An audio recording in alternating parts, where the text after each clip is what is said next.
Beatrice and Eugenie distance themselves as Prince Andrew negotiates royal lodge exit. Welcome back, royal watchers, to Crown Chronicles, the home of everything regal, revealing, and royally dramatic.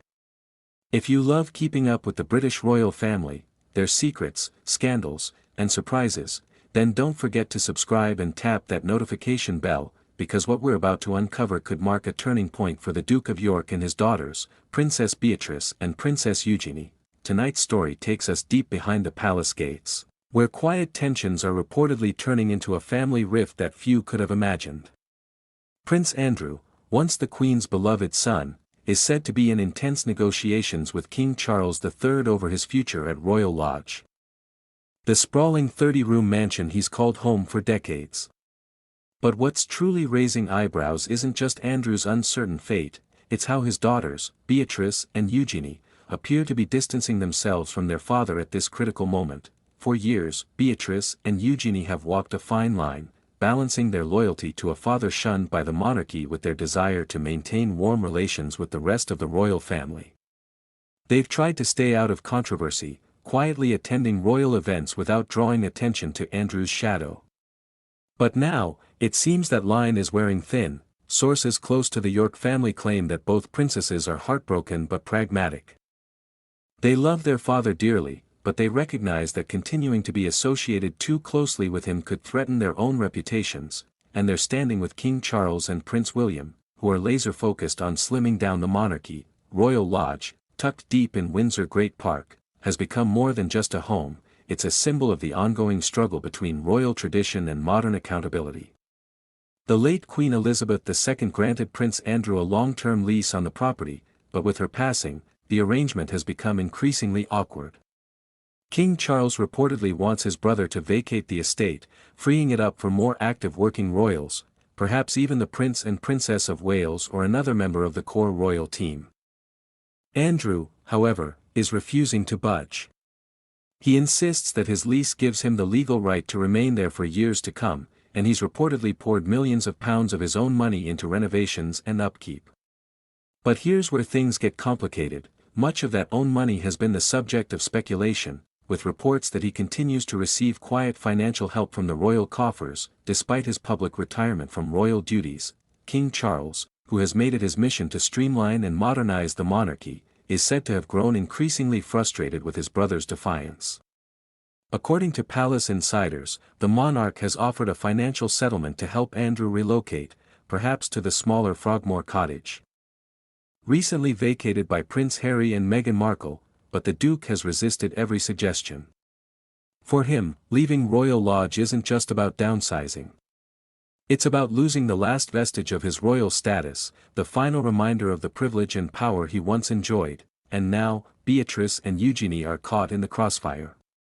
Behind the smiles and polite public appearances, they're reportedly feeling the strain of trying to support their father without jeopardizing their own future connections within the royal circle. One royal insider told reporters that Beatrice, in particular, has been working quietly to maintain a good relationship with King Charles and Queen Camilla, while Eugenie, who is close to Prince Harry and Meghan, has been careful to avoid being seen as taking sides. But the optics are becoming impossible to ignore. Beatrice and Eugenie have not been seen visiting Royal Lodge in recent weeks, and palace watchers note that their appearances at official events have become more independent and cautious. At recent charity functions, the sisters have been described as warm but reserved when asked about their father, offering polite smiles but no comments. It's a subtle but powerful sign that the York sisters may be gently stepping away from their father's orbit. For the first time, it seems the royal sisters are putting their own reputations first.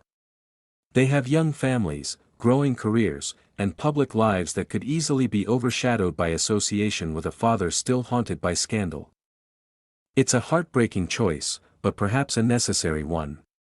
After all, they've spent years watching the consequences of loyalty, how one misstep or misplaced show of support can turn public sympathy into scrutiny overnight, and yet, this quiet distancing doesn't mean they've abandoned Andrew completely.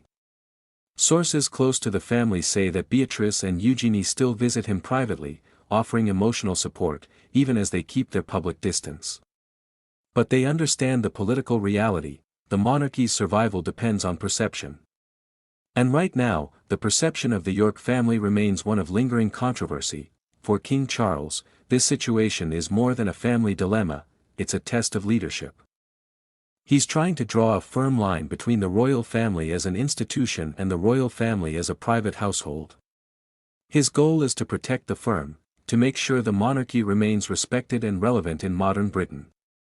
That means making difficult, sometimes painful decisions, even when those decisions involve his own brother. The irony, of course, is that Beatrice and Eugenie's move to distance themselves might actually help the monarchy in the long run.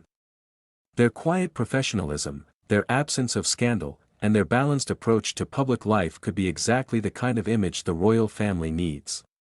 But it comes at a personal cost. They must balance love for their father with loyalty to the crown, a dilemma that no daughter should have to face. Yet one that royal blood seems to guarantee. Meanwhile, Prince Andrew's situation grows more precarious. Insiders say he's growing increasingly isolated, relying heavily on his ex-wife, Sarah Ferguson, who still shares royal lodge with him.